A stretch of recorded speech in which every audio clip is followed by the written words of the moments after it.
This video made possible by the Global Innovation Exchange. Visit gixnetwork.org to learn more.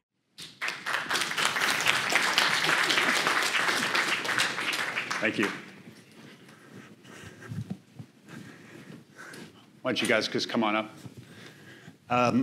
So I got into both this panel and this space.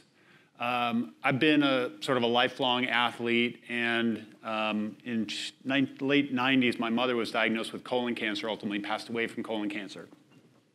My father had dementia, ultimately passed away from dementia. And I recently turned 50, so I'm actually 51. And so I started thinking about this transition from health and human performance as more in an athletic sense into longevity. And obviously those things are all related. So about 6 months ago or so, we decided we wanted to start to investigate this more, I'd say, on a personal level, hence the podcast, which is Living to 200 or How to Live to 200.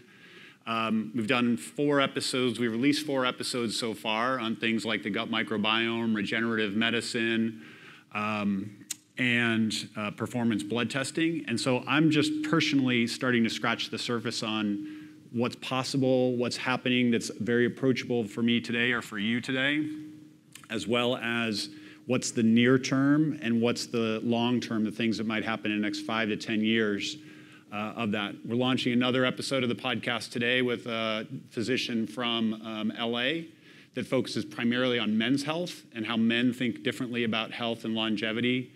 He works with a lot of NBA stars and others, so that's an episode with Dr. Miles Spar. So livingat200.com and the podcast is something that I want to keep doing and educating. Second is, I feel like we're super lucky to be in Seattle, like the last panel that we just talked about, where we're bringing together health tech, biotech, and compute, all in unique ways. And I would say we're probably one of 5 places on the planet, and maybe the best place on the planet, to really be investigating this overall topic of health, biotech, and longevity as it relates. So I'm excited about having the panel today. So I'd like to let each of you introduce yourself, and we'll have that conversation. And I would like to have questions at the end, so I'll hold about 10 minutes at the end if you have questions for any one of the 3 of us. Go ahead, Lee. Thank you. Can you guys hear me? Yeah, perfect. I'm Lin Kawase of M3 Biotechnology. I have a PhD in pharmacology, and I'm also a pharmacist, but been working in the last 7 years in M3 Biotechnology, and very excited about the work that we are doing in M3 Biotechnology because it covers all the main 3 points that we're going to discuss in this panel. Basically, we're focused on regeneration, developing therapies that promotes regeneration in general, with a more therapeutic focus, like we're targeting Alzheimer's, dementia, and Parkinson's, because all of these components, similar to normative aging, they have a pronounced degenerative process. I'm from Jordan, and I've moved to Seattle 5 years ago, and I'm super excited to be in this city because it does basically we've had, benefits being here, having the Allen Institute for Brain Sciences, and really tech companies that are focused on personalized therapies, and also, just the huge access to analyze data and access to large data that we're trying to implement on our clinical trials. So a question for you. Assuming you could have good quality of life, raise your hand if you would want to live to 200. How many of you? Okay, about half the room. Interesting. I'm sorry? 250. Well, game on. So at Araville, what we're focused on is thinking more about the quality versus the quantity. And our objective is to help individuals, 1, understand your genetic predisposition, 2, understand the impact of your life choices to this moment in time. And then 3, give you a really clear path to optimize wellness and avoid transitions into disease. So Clayton, I'm interested in your work at Araville. Approximately how many people have you tested, and what are the kinds of key trends that you're seeing in the people you're testing, and what kind of tests do you do? So about 5,000 people have gone through a program where we've looked at genetics, we've looked at 80 blood markers, gut microbiome, and then also saliva, along with a boatload of lifestyle data. And what's interesting is that each of you in the room today, you're a system. You're not your genes. You're not your gut microbiome. You're actually a combination of all of those data sets. And not surprisingly, each of you in the room today, you have both a chronological age and you have a biological age. And I wonder for each of you which one is greater. Because what we focused on at Aravel is understanding, looking at the clinical markers, what is out of range and how do we actually move that into range? And what's been compelling is how simple the recommendations are if they're actually targeted what is unique to you. My story, for example, when we launched the company, I was in the middle of training for Ironman Canada. I've been on the board of Harborview for 14 years. I have a concierge physician. I've spent my whole life trying to optimize my health. So I joked with my co-founder, Lee Hood, I'm going to be the healthiest person in this study. My data comes back, and the first thing my coach says is, Clayton, you're pre-diabetic. And I'm like, okay, there's been a data switch. That could not be me. And so what she helped me understand is that I have a genetic predisposition where this paleo diet experiment I was doing, trying to be a faster triathlete, actually did not map my genetic predisposition. I needed rich, dense, complex carbohydrates in every single meal to normalize my blood sugar level. So think how counterintuitive it is in the United States today. You've got all of these people doing these trend diets, trend health activities that do not at all map to their genetic predisposition. Second thing I learned is I had toxic mercury levels, so high that my coach would say they were going to impact my neurological function at some point in the future. It had not happened yet. And so, once again, the value of having a coach. She helped me understand I have genetic variants, a lot of you do too, where I don't process toxins as well as some people. But genes are not your destiny. So let's dive in. How old are you? And at the time, 3 years ago, I was 57. And she said, well, do you eat a lot of tuna sushi? I'm a salmon guy. Well, do you have some old fillings? And for a decade or so, my dentist has said, we need to replace these fillings. I'm like, yeah, we do. Boom, went and got all those fillings replaced. 6 months later, mercury levels normalized. And so I think the challenge when we think about this conversation today is understanding where you are at this moment in time, understanding what is the most important actions for you to take, given your genes, given your lifestyle. Yeah, that's actually interesting. One of the people that we haven't released the podcast yet, but we had a guy that I met at a conference, and he had mercury poisoning, heavy metal poisoning as well. Same exact story. Discovered it, went through a variety of protocols, and now normalized himself too for almost the exact same story. And of course, what's so interesting about healthcare, I have an extraordinary respect for the healthcare system, but it has very perverse incentives. It's all about billing codes. 99% of those billing codes are about treating symptoms, treating diseases. They have nothing to do with actually keeping us healthy. Lee, I'm interested in what do you see from your research? I mean, a lot of us have this concern of as we get older, we're going to lose memory function, brain function, or in my case, I've had personal experience with dementia, Alzheimer's. What are you seeing in your research, and what sort of strategies are you looking to sort of solve that problem? Yeah, I think in general we understand that as we get older, basically the balance between creating connection in the brain and losing connection in the brain basically is tilted toward losing connection. And of course, there's normative aging where people don't reach to a point that they're presenting a disease.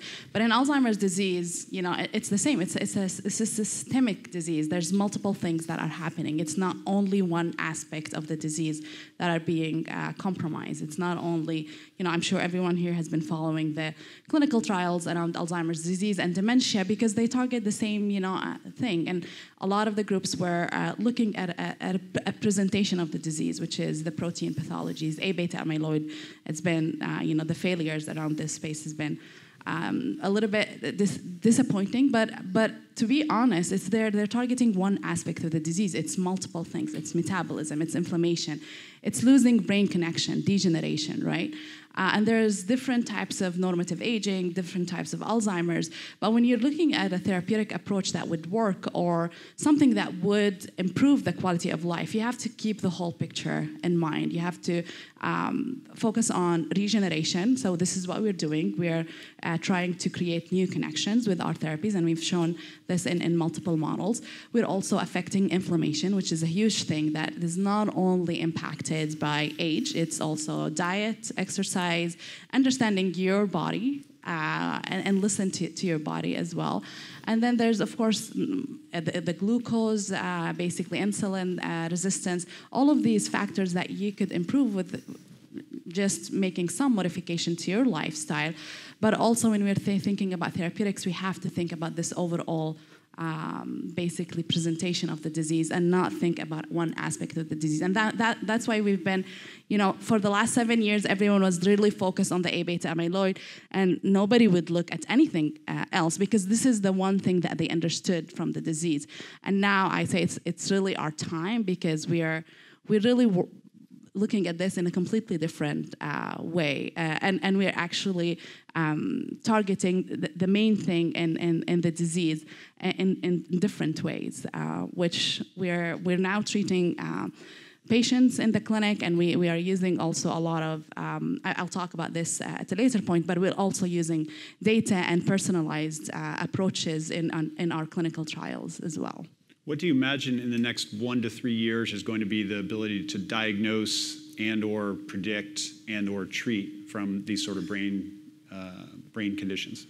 I think we already have a lot of tools, that we could, actually it was one of the questions when you asked me in our first conversation that made me go and try to, understand how people could be proactive in their lifestyle to help basically prevent some of these diseases.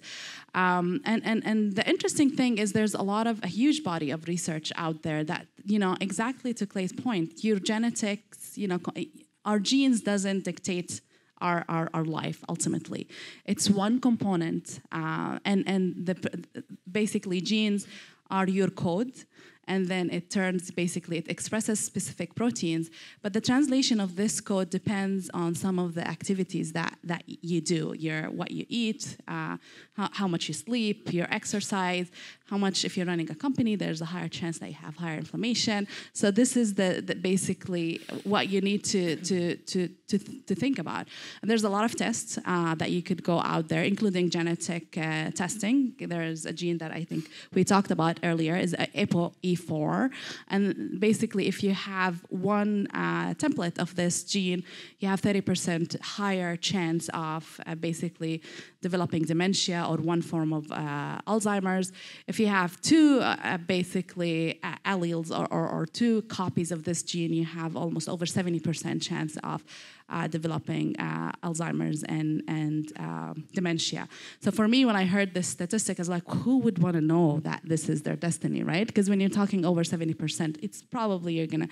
But actually, even with this high chance, there's a lot of things that you could do. You could, do some personalized testing that would guide you what is the best, diet that you could follow, what is the best exercise pattern, because everyone thinks, okay, if I run 3 marathons or summit Everest, I'm good. I have 50 years added to my life, but it might not be the best thing for you. So you have to listen to your body and also try to optimize your lifestyle. And what we're working on is, if you reach to a point where the disease is already presented, you have dementia, we're trying to basically reset the status and regenerate, prevent inflammation. So it has a more clinical meaning.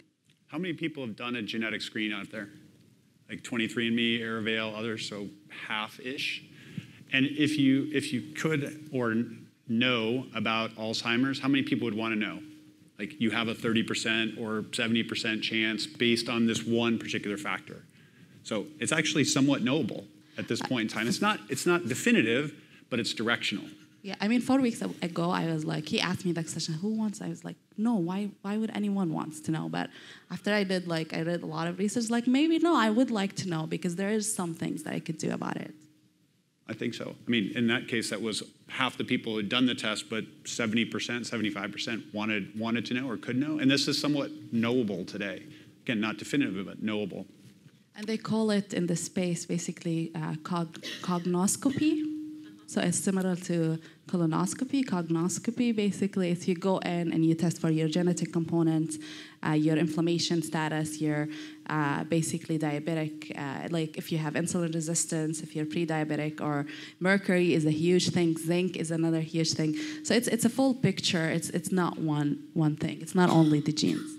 Clayton, do you test at Aravale for heavy metal poisoning, specifically mercury, or did you do a tri-test on top of that around it for yourself? No, we test for mercury because when you look at the impacts, so if we think about aging of itself brings on diseases. And so then if you look at the other major factors, metabolic conditions, and so it's extraordinary in this country that 40% of the population either has or is moving towards type 2 diabetes.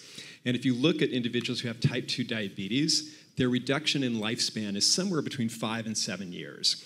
We've looked at individuals within Aravale that have diabetes, and we see that their biological age is older than their chronological age. Next, inflammation, and then third, exposure to toxins. So all major drivers of bringing on illness and the impact of how you're going to age. Yeah, we had a guy on the podcast that runs a product called Inside Tracker, which is a performance blood testing company based in Boston. And they have a similar feature, which is called inner age. So when I did it, my inner age was 34, which is quite good. Impressive. And he said that there's also a bell curve. So I said, well, how young could I actually be? Right. And he said, well, you're kind of on the margin of, like, you probably 18 years is about as young as you can be relative to chronological age or physical age. So our co-founder, Lee Hood, has an institute here in Seattle called the Institute for Systems Biology. And what they've done is they've developed a theory, basically, looking at metabolites, proteomics, clinical labs. And they've done a study now for the individuals in the Aravale program. And what it shows is that for each year they're in the program, if they come in and they're relatively healthy at baseline, while they age 1 year chronologically, their biological age is static. And then for individuals who are coming in very unhealthy, they actually see a gain in 1 year of biological age based on looking at all of those omics. Yeah, the Inside Tracker team said that 70% of the people who do Inside Tracker score older than their chronological age, which is, supportive of your sort of perspective. I'm interested in some of the things that you're prescribing for not necessarily the average person, but people who are already sort of working pretty well and are looking for sort of optimal health, what you're seeing in sort of that population from Aravale. What's interesting is that the secret sauce of Aravale is the fact that you're assigned a coach, a registered dietitian, and Ginger's here today, one of our star coaches, backed up by a clinical team, backed up by a physician. So the first thing the coach is going to do is assess what's going on in your life, and you might be startled to learn things like most people actually pee out most of their vitamins and their supplements. So we actually take people off more supplements than we put on. The second thing is going to be very startling is that because we look at over 40 different clinical analytes, and we organize those into health dimensions. So heart health, diabetes risk, optimal nutrition, aging, and stress. Each of you in the room would have your unique stack ranking of what you're going to work on. Because what I learned for a decade, I invested in health and wellness companies. And from a consumer perspective, I saw three things. One, consumers don't wake up and think, today I want to be healthy. Chocolate cake, risk of diabetes, tends to be a pretty clear choice. The second thing we see is that data actually paralyzes most consumers. While they're out buying Fitbits, for a couple weeks, they're taking 10,000 steps to nowhere, so they toss it in a drawer. Like, the data doesn't mean anything to them. And ultimately, what was interesting as an investor is brilliant entrepreneurs would come in, and it would be all about the app or all about the technology. And we actually believe passionately it's about the human relationship. The coaching is based on social cognitive theory. So the big surprise, I believe, would be for most of you how simple the recommendations are, but because we draw blood every 6 months, and because we're laser focused on the analytes, their evidence-based data range, how these simple recommendations are sophisticated in terms of optimizing your wellness. Does that answer the question? Yeah. High recommendation, start doing your own blood testing. Quarterly or every 6 months, and understand your blood. It's relatively straightforward, it's relatively inexpensive, and it's something that's sort of a very good way for you to pay attention to your health in a quantified way. Quarterly might be too much. I'm sorry? Maybe quarterly might be too much, 6 months. Depends on how much you're paying attention to it. And all of us would live at different levels of how much you want to pay attention to something and what are you trying to optimize. Some people may want to optimize that based on performance orientation, Or some people may want to optimize based on a prevention axis. In my case, it's both. And so paying attention to that, both investing more time, more money, or more discipline, I would say, around it. And everybody will live at different parts of that, across that spectrum. But I think what's also wickedly important is to get a baseline and to understand the baseline. Because how many of you go to see your physician, and physicians, they are so disadvantaged. On average, we get 15 minutes with them. On average, 50% of that 15 minutes is on their EMR. EMRs are not electronic medical records. They are billing systems. That's right. And so the ability of that physician to actually understand what's going on in your life, unless there's a red flag they can bill to and treat it, they have no incentive, even though they're extraordinary people, they're not incented, they don't have the time, the resources to actually think, what's on the horizon? Many of you in the room right now have a disease charging through your body. May not show up for weeks, may not show up for months.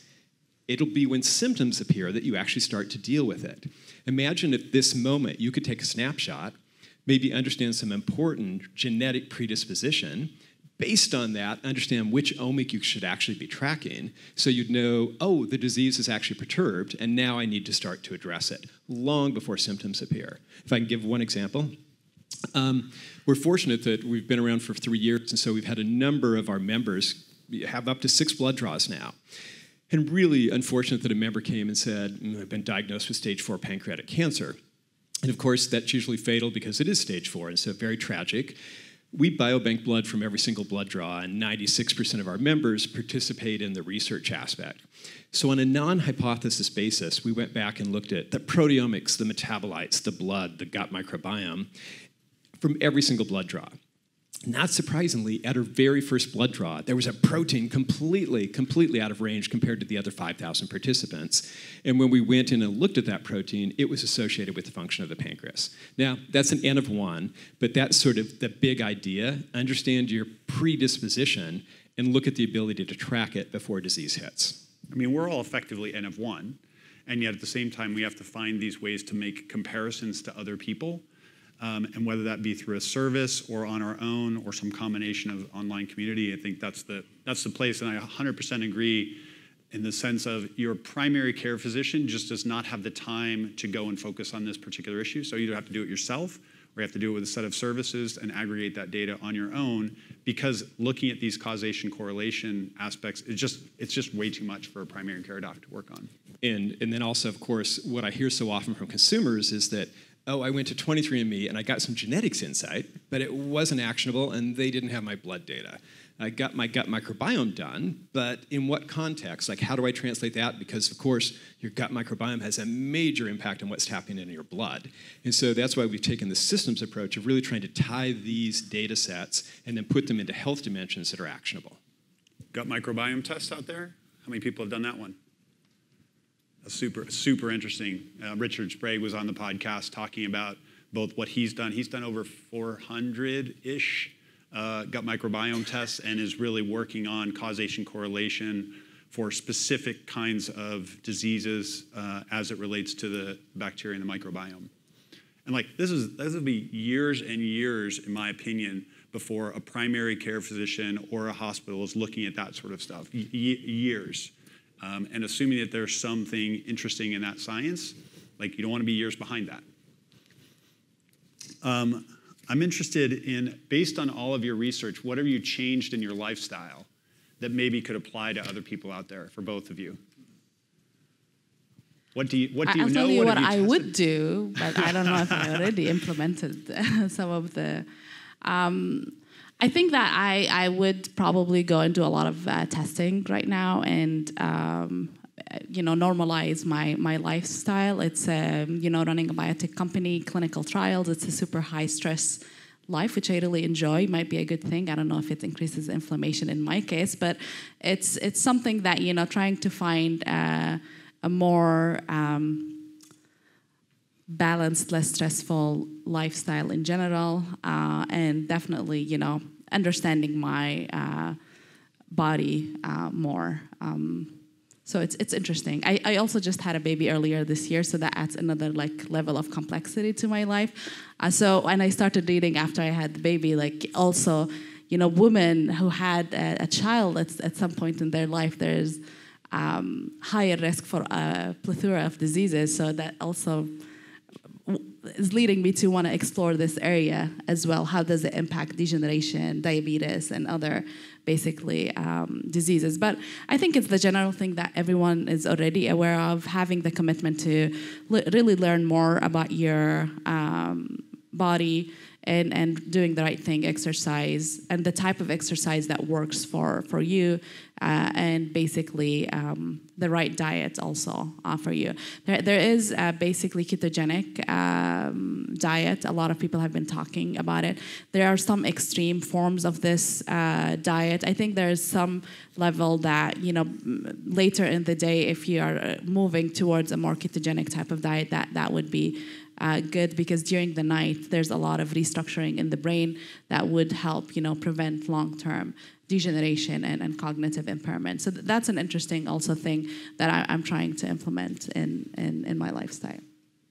So when I first started with Aravel, dumped a bunch of supplements that I thought were making me healthier that I actually was just passing through, made material changes to the diet. But what's so important, each of us in the room sort of have an idea of what we should be doing. But ultimately, what I believe is you need someone that is linking that to you're actually going to do this because it's something you care about. And that's the dilemma, is that most of the goals for America related to health are fleeting. Oh, I'd like to drop a few pounds. Oh, I'd like to look like X by Y date. And so what Ginger and our coaches do is they dive in deep and they say, okay, what's important to you?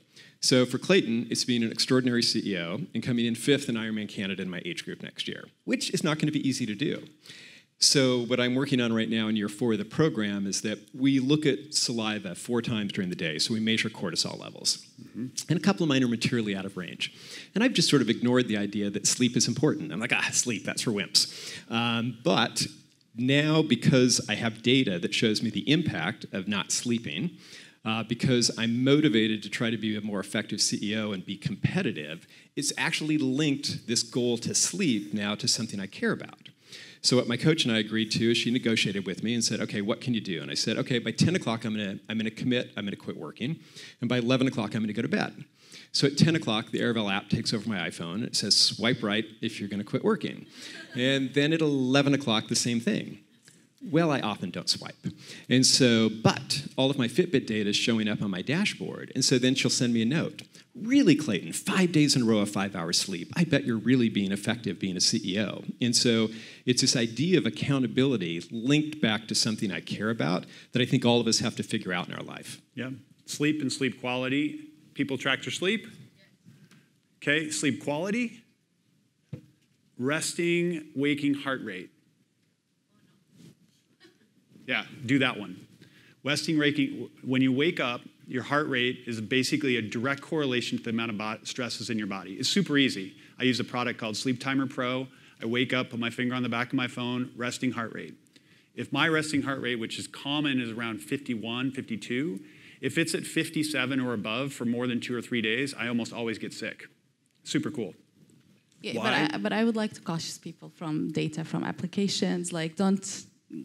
It's nice that you have this perfect translation, but sometimes only depending on I just have to say, because I feel it's a commitment for because my profession, it's nice that we have all these tools, but also not making them to prevent you from living a normal life. There's a lot of limitation with these applications, the sensors. It gives you an idea, but the exact number, if you're off by 2 or 3, don't get to basically obsess about it. I would say it's directional, not directive. Yeah, exactly. So if it's 60, if it's 65, it's at 70, there's something going on in my body, and I know that, mm-hmm. and I then can examine what is going on in my body. In my particular case, it may be travel, mm-hmm. it may be different time zones, or it may be interrupted sleep. It has to be more than one thing that's happening at the same time, because check the sensor, it might not be working. That's another factor. So this is what I try to, because I see a lot of people who try to self-diagnose, and I have this in my family as well, and they keep sending me these supplements, and honestly, it's it's a comprehensive way of looking at thing. And this is what we're doing in our clinical trials. We're not just focusing on one endpoint. This is why a lot of clinical trials in Alzheimer's disease have been failing. They're focusing on one endpoint. No, we're dealing with the patients. It's a comprehensive story, you know. And I like what Clay said. We also focus on the baseline and how we're improving from the baseline, because each patient, each participant in the clinical trial will have a different response and will have a different, basically, improvement based on where they started and from their baseline. So in general, I think that we should appreciate the tools that we have, but also we control them, not the other way around. I'm interested in your thoughts. We've got about 7 minutes left, so I'm going to ask one more question, and if you guys have questions, raise your hand, and we'll get to that in a second. One of the fad, trendy sort of things we'll be talking now is fasting and caloric restriction. Interested in your own perspectives on that, or interest in seeing that in any of your sort of patients or trial patients? So that's actually a very good point, and we do follow that in the clinical trials.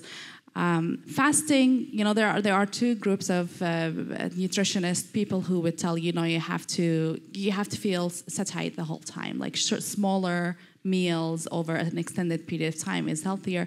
And the other part is like, do intermittent fasting, because that would increase autophagy, which is like a process that basically what it means is eating yourself. When you're fasting, you're eating yourself, in simple terms. And there was a Nobel Prize that was given to the person that was studying it in 2016. So there's definitely some. Me personally, I believe in intermittent fasting, and I actually do it. And because it promotes these processes that excrete a lot of the toxins that induces degeneration, induces inflammation. And diabetes, and a lot of things. So intermittent fasting is something but also in balance. Like if your energy is low, don't fast. If you're not feeling good, listen to your body. If you decided that, okay, tomorrow I'm going to fast from this hour to this hour, and then the next day you wake up and there's a lot of things. It's nice to have a level of commitment, but also listen to your body. In our clinical trials, we do follow what patients are eating. If they're more, and unfortunately, a lot of the patients that we deal with, they intake a lot of carbohydrates, processed carbohydrates. Not all carbohydrates is bad. So it's just the processed one and a lot of the toxins that they eat, which does affect, which is a component that we follow. We can't control. We can't tell patients you can eat this or not during the clinical trials. But all of these factors, we're trying to empower our clinical trials using basically algorithms and data to help us understand the impact of the effects of the therapies that we're developing based on this one system, N of 1, in the bigger system, using these normalizations so we could understand the effect of the therapies on the population in general. So we have a basis we use for the recommendations, and that's why we call it scientific wellness. The flip side is the coaches are really clear, do no harm, but each individual is going to do some interesting tests that might be impactful and beneficial to them. And so the coaches are going to guide through that process. Did I get that correct, Ginger? Great. And then I eat 6 times a day. I cannot imagine fasting, so it would not work for me. Never tried it? I haven't. No. Interesting. And is that something that at Aravale, either patients are requesting how may or may not that affect me, and or that you're testing with some of the patients? So patients, first, customers, whatever. Yeah, so first, we're really clear they're not patients because we're a wellness company, so we don't treat, diagnose, or prescribe. But what our coaches do, and Ginger, correct me if I'm wrong in any way, once again, the coaches will not necessarily recommend fasting, but members, that's what we call our customers, members would say, I'd like to try that, and the coaches are going to give them some guardrails of how to think about the test and how to do that within a healthy way. Questions? Yeah, let's just go in the front and I'll repeat it, and then we'll pass around to Mike, maybe helpful. Go ahead. So, my name's Tony Blau, and I'm super interested in Aravale, where you collect an enormous amount of data, but the amount that is made available for a patient or a member to look at and interpret, you cull through that. You don't show everything. You show what you think you can comment on and has clinical impact that you can back up with scientific information. obviously there's a big concern about not overstepping boundaries that the FDA might, where they'd be interested in you in a bad way because you're doing too much stuff. But also as a member, I'd be super interested, for example, in your pancreatic cancer example, where of this cloud of data that you're collecting for me, what are the things that fall 3 standard deviations outside of the range of everybody else? And not that I'm going to act on that now, but if I track that and it's going further and further out of range, I'd be interested. Right. And how do you think about those kinds of things? So we believe that's the future, and that's actually where we're going. So initially, as a startup, you've got to figure out what's your business model. And so we decided to embrace the practice of medicine. So we had the following constraints. One, our labs, we can only give you back data that is CLIA approved. So the metabolites and the proteomics are not CLIA approved. So because we're not giving you a physician relationship directly, we can't share that data. Second, our thesis is you own your data. So for example, a number of our participants say, I want my whole genetic file. So we don't translate the genetic file, but we give it to you so you can go see a genetic counselor. Same thing with clinical labs. About 30% of our members actually take the LabCorp report we do and give it to their physician because we collect a lot more analytes than any of the physicians do. But the future is exactly what you say, because what's interesting is we're doing 4 clinical trials now, one in oral health, a second in scientific wellness, one in breast cancer survivors, and then one in dementia. And the whole thesis is by looking at these dense dynamic data clouds on a non-hypothesis basis, finding correlations. So the correlation between this genetic predisposition and this clinical analyte, or this piece of the gut microbiome. And so that's the future, and that's the real exciting opportunity. Yeah, I mean, a neural net approach to this type of thing is we don't even know what the correlation is, but at some point, the software will find it if we have enough data points. And just quickly, so in August last year, we were the cover article of Nature Biotechnology, and all it was a correlation network of just 108 individuals. Because the data was so dense and so dynamic, they found 4,000 meaningful correlations. We took the top 32, and it turns out one was a drug in market, one was a drug in clinical trial. The others, so far, we can find no literature on the correlations. Yeah, even for, well, it's going to be good questions. Even for all of you who only have a modest interest in your own self, do the test to contribute the data. Because the more data points we have, the more likely we are going to find causation correlation between things that may have a benefit to you or just a benefit to all of us at some point in time. Yeah, question here. We should have started with questions. There's like 12 questions out there. Thank you. I wanted to return to your 2 suggestions for people who are interested in maximizing wellness. And the question is about access. So for someone who maybe doesn't have the financial resources to do a program like Aerovale or the scientific background to kind of go and do their own research, what would you suggest? So, it's tough as a startup. When we initially launched Aerovale, it was $3,500. You had to pay a year in advance. Right now on our website, it's $199 a month. And you can come in for 1 month or you can come in for 6 months. And you initially get access to all the blood data and all the genetic data. I'm using venture capital dollars to subsidize that. And so that is sort of a business decision. I would extend an invitation to each of you in the room. If you want to try the program, instead of $199, I would give you 50% off. Just use Lewis when you check out. And you can come in and get all the genetic data, all the blood data, stay in for as many months as you want. And so we're trying to reach out to communities like you and say, what can we do to make it more accessible? Ultimately, the idea is to democratize what we're doing, but the biggest important driver is how do we get the cost of the assays down? So we're working with lots of companies on how to do that, especially in proteomics, which we think might be the future. But go to Aerovale, check out, put in Lewis. Your price will go from $199 to $99. I'd love to have you in the program. So I would suggest another thing, especially for the basically someone who can't afford tests. There are clinical trials out there, and we collect a lot of data in our clinical trials that we make it available for patients. We actually have a model for patient-centric clinical trial designs. So we really care about the patients, and we do also tests on healthies. And not only M3, I'm just talking about the general clinical trial scheme. So if you're interested in basically longevity or dementia, there are clinical trials that actually people get paid I'm not sure. I don't think that the audience here are interested, but they get paid and they get a lot of information. And when we go and interview patients and what do you want to see in clinical trials, they actually, the one thing that I say, we want to feel empowered. Because a lot of the clinical trials, what they do is they use them as subjects. They collect the data, and they never actually hear back from them. But what we're doing is we're doing something different, and there is where the space is going. We really care about the patients. We are interviewing them. We're making them part of our clinical trial design, and that's another thing. It's when you burden patients and clinical trial participants with a lot of endpoints, a lot of data, a lot of information, you increase the dropout rate and you compromise the quality of the data. So what we're trying to make realistic designs, involve patients, focus on the endpoints that they care about, that ultimately also will enhance our clinical development and clinical design. And this is where the FDA is pushing also. Companies to think outside of the box. Everyone thinks about the FDA as this they're against the industry. They're actually super supportive to, especially with the new commissioner, they are supportive for new ideas, thinking outside of the box.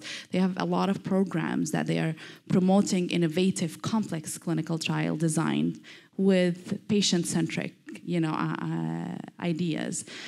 So this is where I think a lot of the people get a lot of information.